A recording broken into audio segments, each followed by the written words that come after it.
오늘은 신약 성경에 들어가서 어떻게 해서 이것을 믿어야 될 것인가에 대한 그런 궁금증이 많기 때문에 서론을 좀 이렇게 한두 시간 하게 됩니다. 오늘 또 서론에 겸해서 정말 예수가 하나님 아들인가? 뭐야 도대체? 사람이잖아. 이렇게 질문하는 거. 정말 예수가 어떻게 동정녀 마리아에 태어났을까? 와, 이건 유전공학으로 전혀 상상할 수 없는 이건 오류다. 이렇게 생각할 수도 있지 않겠습니까? 그냥 성경을 그냥 무태포로 읽게 되면 이해가 안 돼. 그래서 서론적으로 여러 가지 궁금한 사항들 또 4차원의 능력과 그런 활동 이런 것들을 우리가 먼저 이렇게 머리에 숙지한 다음에 이제 1장부터 쭉 나가다 보면 이제 예수님이 오 진짜 하나님의 아들이셨구나. 우와 진짜 하나님 기적이구나. 이런 걸 확실하게 체험할 수가 있게 되는 겁니다. 오늘은 예수님이 어떻게 실제적으로 예수로서 역사한 그 사건이 우리에게 정말 실제인가 이것을 위해서 이제 부수적인 그런 영적으로 보면 이제 상식적인 것이지만 인간적으로 보면 아주 엉뚱한 그런 것도 있어요. 4차원 세계에 대한 그런 활동을 좀 감지하면서 은혜 받기를 주의 이름으로 축원합니다. 내가 상징 그림을 하나 그려보겠습니다. 우리 찬송가 288장으로 주님께 영광 돌리겠습니다. 예수를 나의 구주 삼고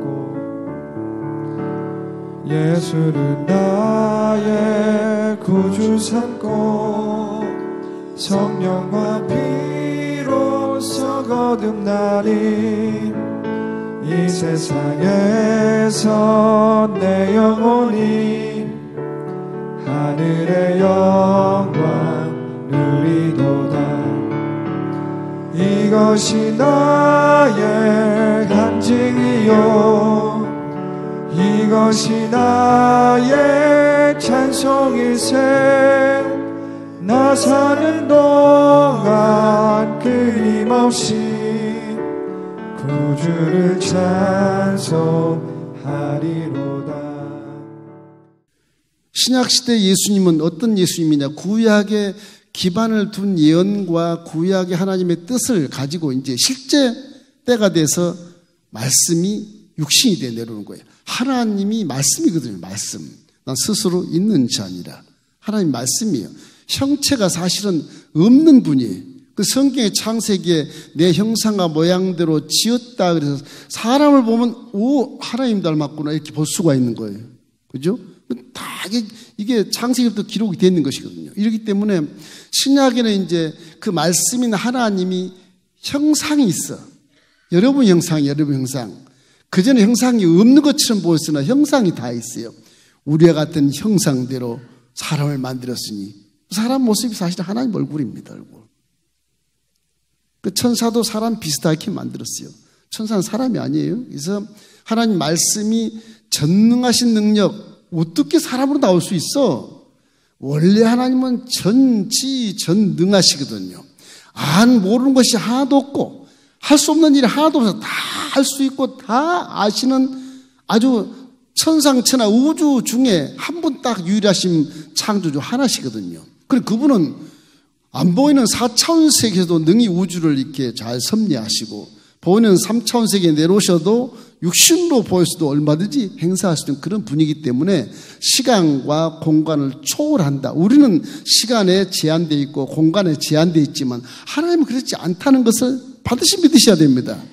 그걸 안 믿으니까 자꾸 하나님을 제한을 시켜. 사람이 이러는데 하나님도 이렇게 했지. 내가 이러는데 하나님도 이렇게 했지. 제한해버린다고 사람이. 이렇기 때문에 시간 공간을 초월한 사람을 닮으신 하나님인데 그 하나님은 사람이 아니고 신이시다. 창조주시다. 유일하신 신이라는 마음속에 확 믿기를 주의 이름으로 축원합니다. 그래야 하나님을 인정할 수 있게 되지 않겠습니까? 그래서 그 하나님 말씀이 전지전능하신 능력으로 처녀 마리아, 동정녀 마리아 속에 성령으로 잉태가 돼요. 성령이 뭡니까? 성령. 성령도 하나님이시거든요.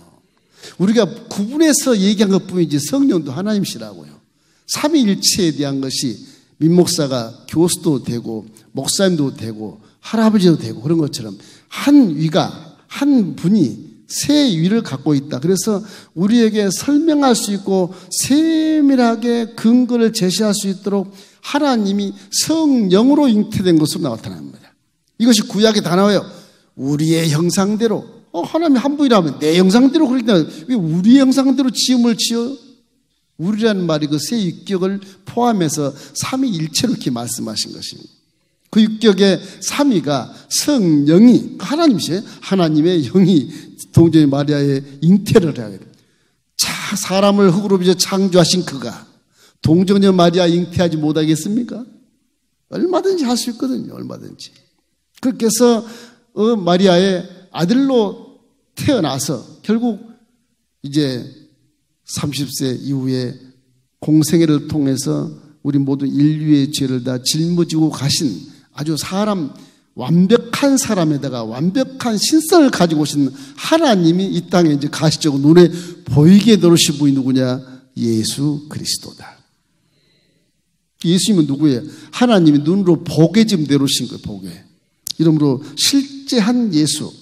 이 역사적인 예수는 누가 증거를 하냐? 사복음서에서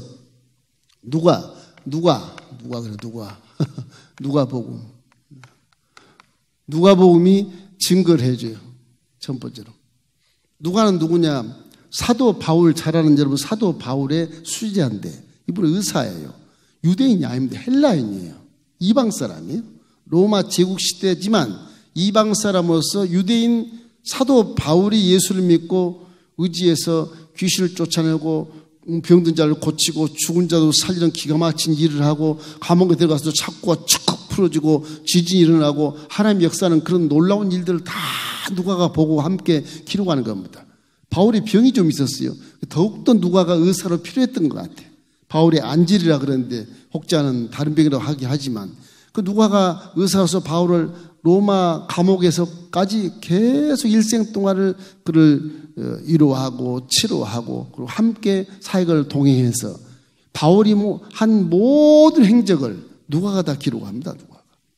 누가가 다. 이래서 누가가 이 일에 대해서 기록한 것이 나와 있어요. 누가복음 1장 1절로 4절 말씀 우리 함께 읽겠습니다.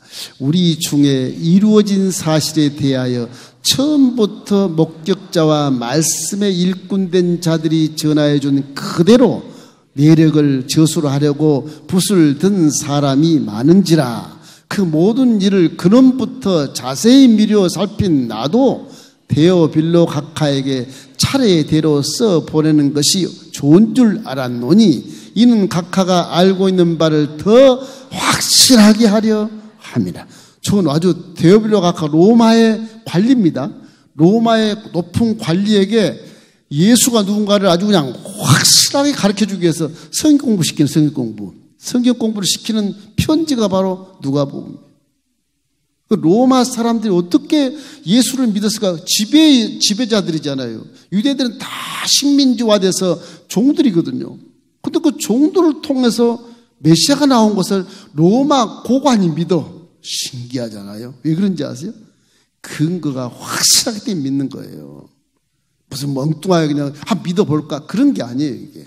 그러니까 이 누가복음은 누가라는 사람이 학식도 있고 의사이기 때문에 얼마나 이 문학적인 소리도 많고 아주 세세하게 기록한 것이 물론 바울에게 들은 얘기일 겁니다. 바울은 신기하게요. 예수님을 이렇게 미워하고 예수님 잘 잡아오게다 가던데도 불구하고 예수님의 생애를 어떻게 그렇게 잘할 수 있었을까? 그게 지금도 궁금해요. 지금도. 예수님 한 번도 안 만나봤거든. 같은 시대에 살았어도. 신기할 정도예요. 그래서 아마 신학자들은 바울에게 너무 성령으로 충만하게 계시를 다 했을 것이다. 그래서 누가가 다 듣고 그대로 기록한 것이 이 공간복음이 마태복음, 마가복음, 누가복음인데 공간복음은 내용이 똑같습니다. 겹치고 똑같아요. 근데 왜 세 개를 다 책으로 정경으로 넣느냐, 성경으로. 다 어제 지난 시간 얘기한 것처럼 우리가 이렇게 아주 사자 같은 그런 왕 같은 복음, 유대인들에게 주는 복음의 그런 편협한 쪽에서 또 이렇게 예수님의 생애를 기록해 놓았고, 한쪽은 또 헬라인에서 기록이 났고, 마가는 또 로마인에서 기록이 났기 때문에 이게 성향이 조금씩 달라요. 그러니까 이방 사람들에게 복음을 전가할 때 굉장히 좋아, 이게. 만약 유대인 마태복음 맞다고 우리에게 줬다 하면 우리 이해할 수 없어요. 무슨 아브라함의 족보가 막 42대까지 막 내려가는데 그걸 어떻게 믿어요, 우리가? 우리가 무슨 상관이길래? 역사적인 예수. 그래서 여기는 마태복음이 들어가는 겁니다. 역사적인 마태복음이 들어가요, 마태. 이건 족보를 42대까지 족보를 써놔요. 아브라함부터 쭉 다윗까지. 다윗부터 바벨론 포로 때까지. 바벨론 포로 때 예수님까지. 이게 세 분야로 거치는데 이게 14대 42대의 족보가 쫙 내려와 있어요. 아마 마태복음만 있으면 우리는 안 믿었을 겁니다, 이게. 예? 안 믿었을 거예요. 누가가 쓴 헬라 복음, 이방인에 대한 복음. 마가 쓴 이방인 로마에 대한 복음. 이런 것들이 있어서 이제 이방인들이 이해를 할 수 있게 좋은 걸 예수님은 이런 분이시구나. 그래서 믿게 되는 거예요, 이게. 그래서 사복음서에 공관복음 내용이 거의 똑같은데 세 책을 다 넣는 이유는 그런 의미에서 이방인을 위해서 다 넣어놓은 성경인 것입니다. 이래서 마태복음은 아브라함과 다윗의 자손 예수 그리스도의 족보를 그렇게 역사해서 역사적으로 예수님은 이렇게 태어나시고 자라시고 공생애하시고 십자가를 죽으시고 부활 승천해서 보좌 우편에 앉아 계시고 다음에 또 내려오신다는 그런 논리적인 그런 구약의 능통한 글을 근거로 삼고 쭉 써놓았어요. 안 믿을 수가 없어. 그러니까 누가는 헬라인으로서 나는 유대인 아니다. 유대인 사도 바울이 내 선생인데 그분이 말한 것을 그대로 쓴 거야. 그 누가복음 이제 사도행전하고 쭉 연결돼. 원래 한 책입니다. 누가복음 쓰고 뒤엔 사도행전이 나와요. 사도행전 자른 거예요. 그래서 앞만 누가가 쓴 앞에 복음만 공관복음에 집어넣어서 한 책이 두 책으로 이렇게 논아서 사도행전은 역사책으로 이렇게 우리가 읽고 있지 않습니까? 이런 것처럼 역사적인 예수란 사실을 알게 되시기를 주의 이름으로 축원합니다. 예수님이 목격한 자, 그런 사실에 대해 다 쓴 자들이 모두 쓰려고 애를 썼었어요. 응? 초대교회. 누가는 저렇게 세밀하게 써서 결국 자기의 고관, 데오빌로라는 고위 관리에게, 그분이 아마 기독교로 개종한 신자 같아요. 고위 관리에게 더 정확하게, 선생님이 이방을 위해서 애를 쓰고 전도를 많이 했거든. 그러니 누가도 이방을 위해 선생님의 성향에 따라 이방을 위해서 쓰지 않겠습니까? 마가도 마찬가지고. 그렇게 해서 이방에 대한 그 논리를 이렇게 정인하게 해서 잘 써서 이것이 복음서에 들어간 것입니다. 그 다음에 이 예수가 뭐냐? 역사적인 예수에서 이제는 이 역사적인 예수가 하나님의 아들이다. 예수는 하나님의 아들이라는 것을 확인을 시켜준 것이 이제 세 번째, 이제 뭐겠어요?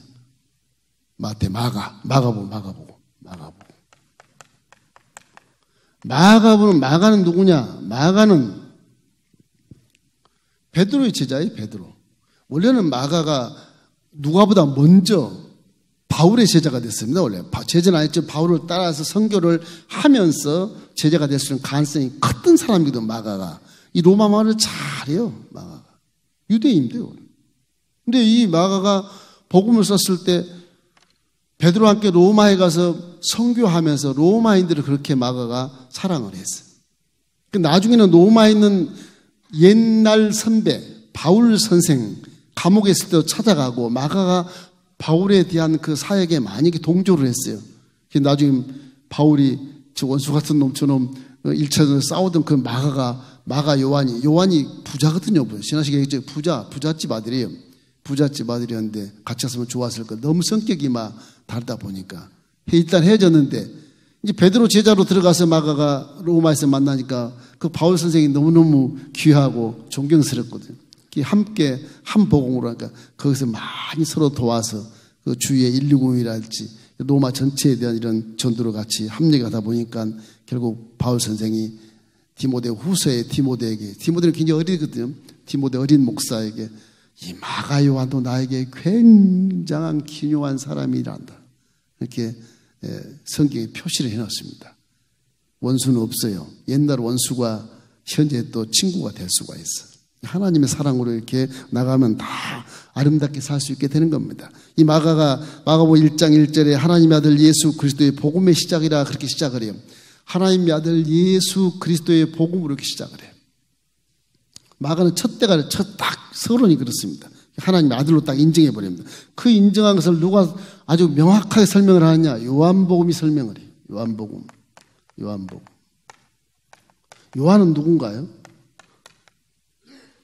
요한은 예수님의 제자잖아요. 제일 나이 어린 예수님의 제자.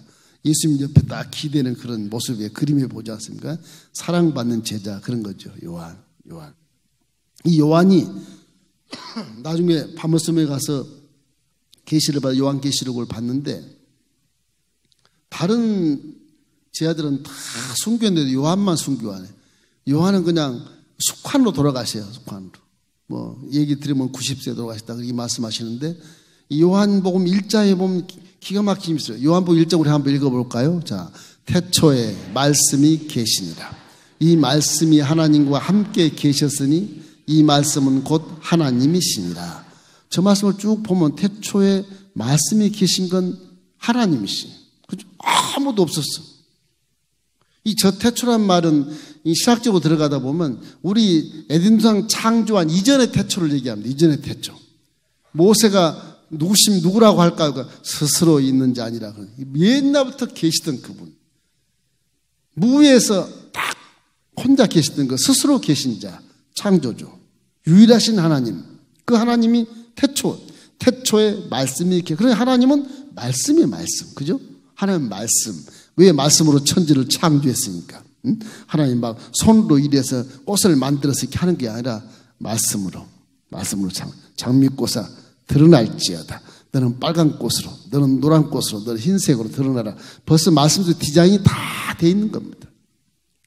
여러분도 말할 땐 디자인이 돼서 말하잖아요.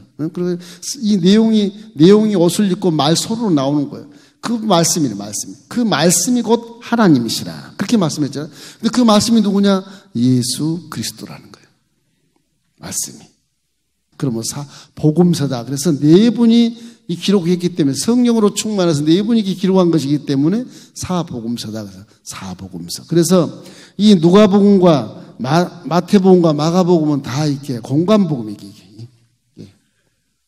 이게 공관복음. 공관이다. 그래서 이렇게 같은 일련의 사건을 비슷하게 기록했다. 공관복음. 물론 이제 지역 이방인과 유대인에 대한 그런 약간 성향이 다르게 했기 때문에 필요한 것입니다. 요한복음 하나로 이렇게 하나님 나라를 얘기하는 요한복음을 이렇게 붙여놓은 것입니다. 하나님 나라가 무엇일까 궁금하죠. 하나님 무엇이죠? 궁금하다. 이제는 천사를 봐요. 천사. 사복음서에 예수 그리스도가 태어나기 전에 벌써 구약에 있는 예언을 천사가 다 이렇게 일러줍니다. 천사가 도대체 무엇일까? 천사가 무엇이길래? 그 천사도 근거에 딱 들어가 있는 거예요. 근거에. 구약 이론 배웠지만 그룹이 있는 천사들, 법궤 위에도 그룹 천사가 딱 싸우고 있지 않습니까? 속죄소를. 이 천사가 모양이 나온다고 벌써 날개가 딱 달리기 나오지 않습니까? 혹자는 날개가 없다 그러는데 성경에서는 날개가 있어요. 물론 그것이 이제 영적으로 해석하면 날개 없어도 날아다닐 수 있고, 그지? 그리고 공중을 그냥 걸어다닐 수도 있고, 헤엄쳐 다닐 수도 있고, 물속에서도 그냥 헤엄쳐 들어갈 수 있고, 이런 그 시간과 공간을 필요 없는 아주 무제한의 그런 공간을 바로 하늘나라의 공간을 말하는데, 그러나 우리가 이해하기 쉽게 하나님이 성령으로 이해하기 쉽게 천사는 새 구름 날개가 달렸다. 6개 날개가 한쪽은 얼굴을 가리고 한쪽은 가슴을 가리고 한쪽은 뭐 이렇게 지시했다. 이렇게 창하했다는 것처럼 거룩하다 이 그룹에 하나님 보호자 앞에서 막 춤추며 찬양하는 것을 우리가 볼 수 있거든요. 이런 것처럼 천사는 성경 날개가 달다고 되어 있어요. 이렇기 때문에 이 예수님이 말씀하시는 내용도 이걸 어떻게 믿어야 될 것이냐. 그 하나님은 천사를 통해서 이렇게 우리에게 알려주는 것입니다. 구약 천사들이 자주 나와요. 천사들이요. 여러분 천사를 통해서 알려주는데 천사를 알기 전에 먼저 생각하죠. 원창조에 대해서 루시퍼라는 루시퍼. 이 루시퍼라는 존재는 천사입니다. 천사.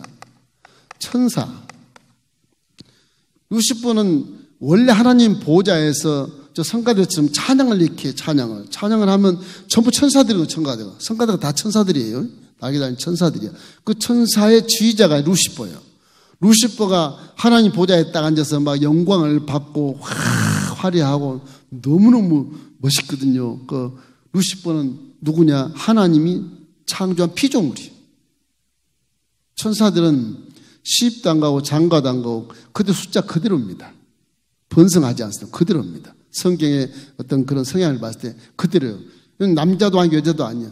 여성스러운 모습으로 많이 그림을 그려놓는데 여자도 남자도 아닌 중성이라면 좀 이상하고 완벽한 존재.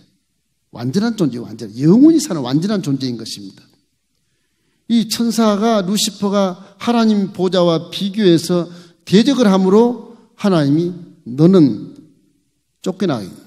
그게 이사야 나옵니다. 이사야에 보면 14장 12절로 14절 말씀을 한번 읽어볼까요? 자, 너 아침의 아들 계명성이여 어찌 그리 하늘에서 떨어졌으며 너 열국을 엎은 자여 어찌 그리 땅에 찍혔는고 내가 내 마음에 이르기를 내가 하늘에 올라 하나님의 무별 위에 내 자리를 높이리라 내가 북극 지폐의 산 위에 앉으리라 가장 높은 구름에 올라 지극히 높은 이와 같이 같아지리라.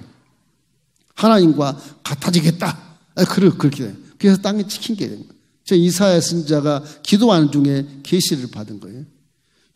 도대체 이 사탄이 누군가 하는 그런 종목의 도의를 받은 겁니다. 욥기서 38장 7절 한번 볼까요? 자, 그때 새벽 별들이 기뻐 노래하며 하나님의 아들들이 다 기뻐 소리를 질렀느니라. 자, 천사를 새벽 별, 계명성으로 해요. 계명성이 루시퍼인데 천사들이 별로 얘기해서 별로. 그 별들이 다 창하고 찬양했는데 그 별들 중에 우두머리 계명성, 새벽 별이, 빛나는 새벽 별이 하나님을 반역해서 쫓겨봤다. 그런 얘기인 것입니다. 자, 계시록 12장 4절 말씀 함께 읽겠습니다. 그 꼬리가 하늘의 별 3분의 1을 끌어다가 땅에 던진지라 용이 해산하려는 여자 앞에서 그가 해산하면 그 아이를 섬기고자 하더니 저 3분의 1이 다 천사들 다 끄집어내려서 마귀 사탄의 존재로 만든 거예요. 자기 편으로. 3분의 1. 상당한 숫자입니다. 만군 천사, 천군 천사가 나오지만은 만군, 하나님의 이 천사들이 만군이라고 이렇게 표현하거든요. 그렇기 때문에 엄청난 숫자지만 그래도 3분의 1을 가지고 끌어내렸으니 대단한 숫자지 않습니까? 대단한 숫자. 그 숫자가 어디 있냐? 이 지구상에 있어요. 지구를 휘감고 있어. 그래서 에덴 동산을 여기에 세운 겁니다. 어둠이 관영한 곳, 흑암의 기품이 있는 곳. 그래서 에베소서 2장 2절 말씀이 나와요. 읽겠습니다.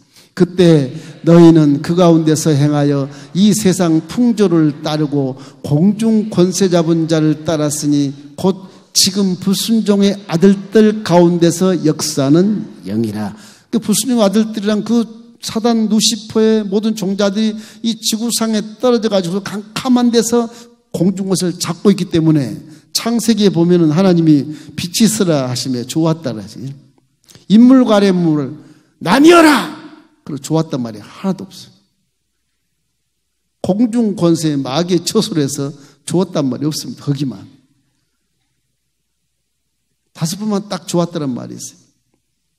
그것을 이제 신학자들이 이렇게 이 상황을 알고 에덴 동산을 지은 곳이 마귀의 세력이 깜깜한 곳이 있기 때문에 이 마귀를 진멸하기 위해서 여기 에덴 동산을 세웠는데 하늘 지을 때 기쁘시단 말을 안 하셨구나.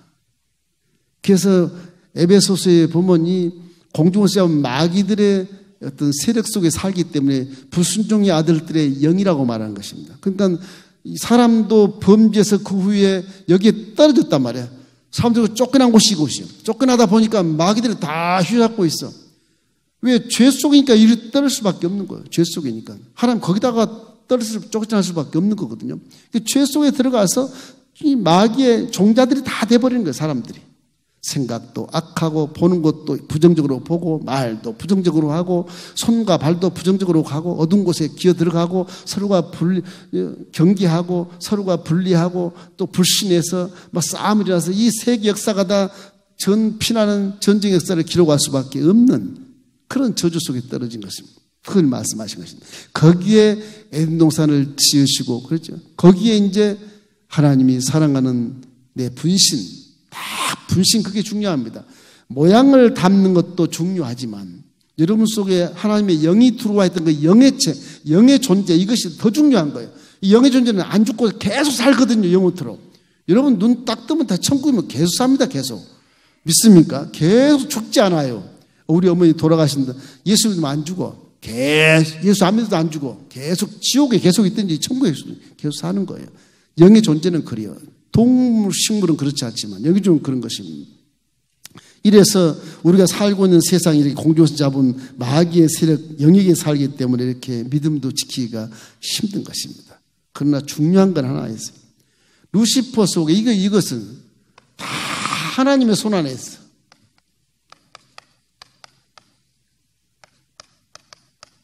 뭐 창조주 손 안에 있죠. 당연한 거지 않겠습니까? 당연한 거. 이걸 믿으셔야 됩니다.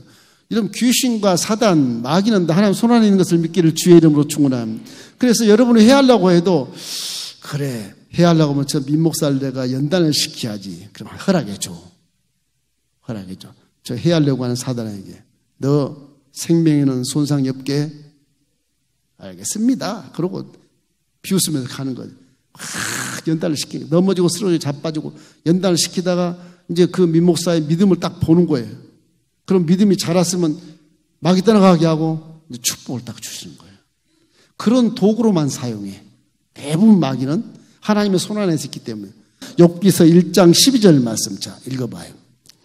야훼께서 사단에게 이르시되 내가 그의 소유물을 다 내 손에 맡기노라. 다만 그의 몸에는 내 손을 대지 말지니라. 사탄이 곧 야훼 앞에서 물러가니라. 피조물이니까 어쩔 수 없네요. 사탄은. 사탄이 욥에 하나님한테 와서 하나님 따질 게 있어. 뭐야 이놈아. 저 욥 보세요. 욥이 뭐 무슨 믿음이 좋아서 하나님께 경배한 줄 압니까? 이제 전부 이 사탄은 그렇게 부정적으로 얘기를 고하거든요. 항상 그래. 저 욥이 뭐 믿음이 좋아서 하나님을 경배한 줄 압니까? 뭐 부자 되게 하고 건강하게 하고 자식 열을 낳게 하고 이쁜 여자 주고 그랬으니까 존경하는 거죠. 그래. 그럼 네가 한번 시험해봐라. 욥은 죄도 없는데 막 시험만 당하는 거야 욥이. 응? 시험해봐라. 욥을 막 작사를 내지 않습니까? 막 그냥 하루아침에 그냥 그 전 재산을 전부 다 이방 사람들이 와가지고 종도 죽이고 빼앗고 물질 다 빼앗아가고 뭐 하루는 마귀도 능력이 있습니다. 들에서 막 태풍을 이렇게 세워가지고 막 욥의 집을 내리치니까 내 기둥이 다 부러지고 폭삭 내려앉아가지고 열전자가 다 죽어버려. 무슨 일이야 도대체 이게? 응? 무슨 일이냐고. 그러니까 부인이 와서 에이 하나님 욕하고 죽어버리라. 그리고 도망가 버리는 거예요. 욥이 혼자 남아가지고 이게 하나님이 안 계신가 그래야 되지 않겠습니까? 안 그래요 욥이요. 욥은 벌써 아주 영성이 깊어서 금방 알아요. 아 이게 시험하는 거구나. 그리고 머리를 빡빡 깎지 않습니까? 내가 죄가 있다면 머리 빡빡 해결해야지. 빡빡하고 죄를 뒤집어 쓰면서 하는 말이래요. 뭐 악창이란 것도 사단 마귀가 못 이기니까도 악창나게 해서 막 귀화장을 긁고 피나게 하지만 열떡금 간에 죄를 집어치고 피나는 것을 귀화장으로 긁고 이렇게 얘기합니다. 치유하신 자도 야훼시오 주신 자도 야훼시니 하나님이 찬송을 받으십시오. 와, 이 말이에요. 마귀가 혼비백산해버려. 혼비백산해요. 근데 욥에도 읽어보면 욥도 마음속에는 이렇게 약간 안 좋은 게 있어요. 근심이요. 내가 나지 않았으면 좋았을 걸. 이런 한탄한 내용이 나와요. 입을 절대 안 열어요. 여러분 시험 당할 때 입을 열지 마십시오. 긍정적인 말에는 일체 함구하는 게 좋습니다. 왜 그러냐? 마귀 앞에 듣고 있어. 다 가까이 듣고 있어. 왜 하나님은 우리를 시험할 때요. 마귀를 통해 시험한 게 참 많거든. 마귀가 제일 가까이 있어요. 지금 하나님이 마귀를 딱 갖다 놓고 그래 해봐라. 그러고 있거든. 내가 입을 열면 마귀가 그 말을 채가지고 하나님께 고자질하는 거예요. 보십시오. 저 민목사 믿음 좋아? 안 좋잖아요. 이렇게 나오는 거예요. 그럼 하나님이 섭섭하지. 부정의 말 하지 말고 내 속에 좀 섭상가 있어도 그래도 취하신 자도 야훼시오. 이제 오늘까지 날 인도하신 자도 하나님이신데 하나님이 찬송을 받으십시오. 그러면 마귀는 혼비백산 떠나가면 우와 진짜 믿음이 있네. 그래서 갑자기 축복을 받지 않습니까? 그러니까 여러분에게 이렇게 연단 주고 시험 주고 이런 역경을 주고 환난을 주는 그 도구가 마귀입니다. 마귀. 좋지 않는 도구예요. 그 좋지 않는 도구로 훈련을 시켜야 여러분이 깨닫기 때문에 그래요. 왜? 그 속에 살았었으니까. 어둠 속에 살았었으니까. 부정적이고 정말 욕심 많고 교만한 곳에 살았으니까 부정적 욕심하고 교만한 아비들을 데려다가 시험을 시키는 거예요. 이게 아니네. 마귀를 떠나게 만드는 작전이 하나님은. 그렇게 해서 신앙을 성장시켜 주는 것입니다. 자, 요한복음 8장 44절 한번 읽어봐요. 너희는 너희 아비 마귀에서 났으니 너희 아비의 욕심대로 너희도 행하고자 하느니라. 그는 처음부터 살인한 자요 진리가 그 속에 없으므로 진리에 서지 못하고 거짓말할 때마다 제 것으로 말하나니. 저는 그는 거짓말장이요 거짓의 아비라 그러지 않습니까? 마귀를 저렇게 예수님도 마귀의 성격을 그대로 이로 모견하게 지상에 내려오셔서 말씀을 해 주세요. 예수님이 하나님이란 하나님 내려오셔서 미목사야 마귀는 그런 걸 한다. 거짓말쟁이고 사단의 아비랜다. 욕심도 많고 그렇게 다 얘기를 알려주죠. 그러니까 제자들 그걸 듣고 마귀는 그런 종자구나. 그때부터 제자들이 막 귀신을 쫓아내고 막 질병을 치료하는 그런 일에 몰두하지 않습니까? 이런 것처럼 하나님 우리에게 가르치는 거짓이 없다. 이러기 때문에 마태복음 25장 41절에 이제 멸망기로 간다고 말씀하십니다. 자, 또 왼패는 자들에게 이르시되 저주를 받는 자들아 나를 떠나 마귀와 그 사자들을 위하여 예비된 영원한 불에 들어가라. 마귀와 그 종자들을 위해서 예비된 영원한 불에 들어갈지니라는 이 마귀의 결론이 그래요. 주님이 제 이름 하시고 나서 천년왕국 이루어지고 나서 그 뒤에 마귀는 유황불 못으로 던져버리는 것입니다.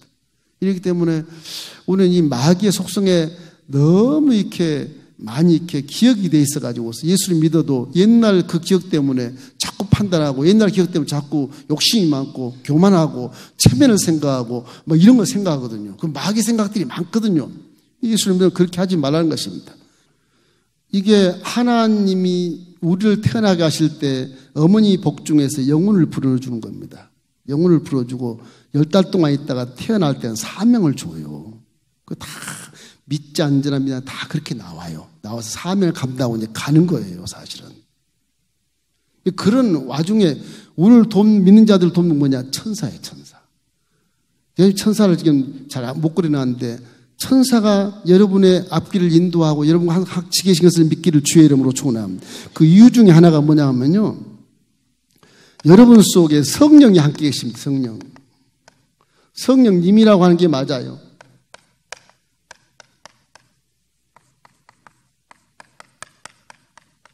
성령이 함께 계심으로 천사가 항상 여러분과 함께 있어. 할렐루야.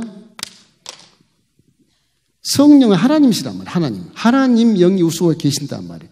하나님은 성령을 마음껏 부르시거든요. 하나님이 계신 자리에 성령이 안 계시겠습니까? 구약 여러분 출애굽기 봐도 보좌 위에 확 날개를 치고 그리고 보좌를 이렇게 지키고 계신 그런 부분을 우리가 볼 수 있지 않습니까? 이 천사를 엔젤이라 그러는데 이거는 안겔로스라 그래 헬라어로 안겔로스라 그럽니다. 전달하는 자 그런 뜻이에요. 천사가 전달하는 자 그런 뜻이죠. 복음을 전달하는 것이 천사다. 그래서 예수님이 태어나기 전에도 천사가 우리에게 복음을 전달해 주는 거예요. 구약에는 그 내용 그대로 전달하는 그대로. 그러니까 이걸 아들을 낳을지니 이름을 예수로 하라. 이게 임마누엘이다. 그렇게 정확하게 구약에 맞게 천사가 다 얘기하지 않습니까? 이게 성령이 아니에요. 천사가 얘기하는 거죠. 그러고 나서 예수님이 부활승천 하시고 나서 우리 성령 보내셨는데 그 성령 우리 속에 와 계신다는 것은 오히려 저와 여러분은 마리아보다 더 복되고요. 저와 여러분은 제자들보다 더 복됩니다. 우리 예수 믿고 바로 성령 받아버리니까. 할렐루야. 그 성령 받은 저와 여러분 뒤 배후에는 누가 있느냐? 천사가 계속 따라다니. 믿으시기를 바랍니다. 이거 그냥 믿으라는 게 신학 아니에요. 진짜예요, 진짜 이거. 성령이 계시기 때문에 천사가 있을 수밖에 없어. 구약에도 야곱이 성령 안 받았는데 불구하고 야곱이 가는 길 보고 천사가 계속 하나님 갈 때 두 군데가 막 따라오지 않습니까? 두 군데가 두 줄로 쫙 야곱을 따라오잖아요. 그렇지만 하나님이 일을 행하는 우리들에게 하나님은 천사를 보내서 우리를 창조케 돕게 만들어 주신다.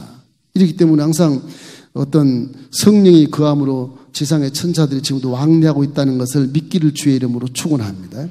봉사와 찬양, 하나님 군대로 전쟁하는 편에 서서 그 천사들이 우리를 도와주고 계시는 것입니다. 시편 78편 49절 혹시 나옵니까? 시편 78편 49절 읽겠습니다. 그의 맹렬한 노여움과 진노와 분노와 고난 곧 재앙의 천사들을 그들에게 내려보내셨으며 그러게. 우리 내려보내셨지만 천사들이 여러분과 함께 계신 것을 반드시 믿으셔야 돼요. 성령이 계신 것은 말 것도 믿어야 돼. 그것도 못 믿는 저와 여러분이 천사를 믿을까 염려가 되지만, 그러나 성령을 확실하게 믿는 여러분이 천사를 확실하게 믿기를 주의 이름으로 축원합니다. 천사가 틀림없이 있어. 마귀도 틀림없이 있고요. 귀신도 틀림없이 있어요. 귀신은 영적인 근거가 출생지가 없기 때문에, 귀신은 성경에 예수님 의미로 보면은 옷에 막 달라붙는 것 같아. 귀신은 달라붙어 사람이 가는 곳을 쫓아다녀 같이. 귀신이, 우리나라 귀신은 막 휙 날아서 가고 그러지 않습니까? 성경을 보면 그러지 않고, 귀신은 뭐 치맛자를 붙잡고 있다든지 바지를 붙잡고 있다든지 그런 것 같아요. 올라타고 있다든지 그런 느낌이 들어요. 귀신 날개가 없는 것 같아요. 천사와 마귀는 날개가 있습니다. 날개. 이렇게 우리가 이해를 하면 되겠어요. 환상을 해석해 주기도 하고 또 우리에게 이미 간청해 주기도 하고 그런 내용들이 많이 성경에 나오지 않습니까? 그래서 예수님의 탄생 예고도 했고 공생의 사역에 계속 마귀들이 함께 합니다. 예수님에도. 마태복음 1장 20절로 21절 말씀 우리 함께 읽어보겠습니다. 마태복음 1장. 네. 이 일을 생각할 때 주의 사자가 현몽하여 이르되 다윗의 자손 요셉아 내 아내 마리아 데려오기를 무서워하지 말라. 그에게 잉태된 자는 성령으로 된 것이라. 아들을 낳으니 이름을 예수라 하라. 이는 그가 자기 백성들을 그들의 죄에서 구원할 자심이라 하니라. 그렇게 나와있지 않습니까? 마지막은 천사는 여러분의 후원자입니다. 천사는 후사라고. 후사라. 구원받은 자들이 후사예요. 구원받은 믿는 자를 돕는 거예요. 성령님과 비슷하게 성령님의 말씀을 시켜서, 그래서 이와 같이 성령도 너희라 함을 도시나니 너희가 빌바를 알지 못하나 성령이 빌바를 한다 그러지 않습니까? 다 천사들이 하는 거예요. 천사들이. 성령님이 하나님이 천사를 시키는 거예요. 천사 시켜서 민목사 기도하게 해라. 뭐 일하게 해라. 그렇게 하는 거예요. 저기 가게 해라. 저기 신방하게 해라. 다 그렇게 말씀하신 것입니다. 이렇기 때문에 지금은 우리가 천사보다 못하지만 하나님의 자녀로 천국에 가지 않습니까? 그 천사보다 높은 자리에 있어요. 할렐루야. 아주 그래서 귀중한 겁니다. 하나님이 여러분 볼 때는 천사보다 귀하게 보셔야지. 귀하게 보셔야지. 믿습니까? 그 자존감을 생각해야 돼. 하나님은 나보다 천사보다 더 귀하게 생각하시는구나. 지금은 천사를 부르지 못하지만 천국 가면 여러분이 천사를 부릴 수 있어요. 할렐루야. 틀림없이 그래요. 예. 고린도전서 6장 3절 말씀 우리 함께 읽어볼까요? 우리가 천사를 판단할 것을 너희가 알지 못하느냐. 그러거든 하물며 세상 일이랴. 그렇게 말하시면서 히브리서 1장 14절 말씀이 이제 우리 주둔 거예요. 모든 천사들은 섬기는 영으로서 구원받을 상속자들을 위하여 섬기라고 보내심이 아니냐.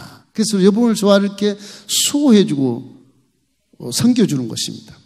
천사는 시집장가도 안 가요. 천국은 어때요? 시집장가 안 가죠? 어떤 이는 천사도 뭐 성경에 보니까 하나님의 아들들과 사람들이 뭐 동침해서 사준하다 그걸 그렇게 설명하는데 천국은 그렇지가 않아요. 천사들은 그냥 완전한 존재야. 사람도 천국 가면 완전한 존재로 변하기 때문에 시집가지 않고 장가가지 않고 자식 안 낳습니다. 영원히 삽니다. 동무 친구로 살아. 천국 가면 전부 다 이제 늙은이나 뭐 젊은 애나 천국 가면 다 30살쯤 먹은 이쁜 모습으로 영원히 사는 거예요. 그때 화장도 안 해도 돼요. 성형수술 안 해도 돼. 걱정하지 마.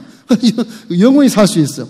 이런 천국 문화의 개념을 봤을 때 천사는 사람과 뭐 동침하거나 무슨 이렇게 결혼하거나 그러지 않는다. 천국을 보면. 이렇기 때문에 시집가지 않고 장가하지 않는 그런 모습을 우리가 다 알 수 있지 않겠습니까? 항상 우리 마음속에 이런 생각을 해야 되는 것입니다. 마태복음 22장 29절로 30절. 22장 29절 30절. 자, 예수께서 대답하여 이르시되 너희가 성경도 하나님의 능력도 알지 못하는 고로 오해하였도다. 부활 때는 장가도 아니 가고 시집도 아니 가고 하늘에 있는 천사들과 같으니라. 천사들과 같다고 그러는데 왜 자꾸 하나님 아들들과 사람이 이렇게 결혼해서 뭐 후손을 만들었다. 창세기 문자적 해석해가지고 그렇게 얘기를 하느냐고. 신학자도 그런 분 많아요. 이게 문제가 있는 거예요. 천국은 전혀 그래. 전부 완벽하게 더 이상 바랄 것 없이 행복한 것이 천국입니다. 우리 그때 천국 가서 한번 신나게 한번 놀아봐요. 할렐루야.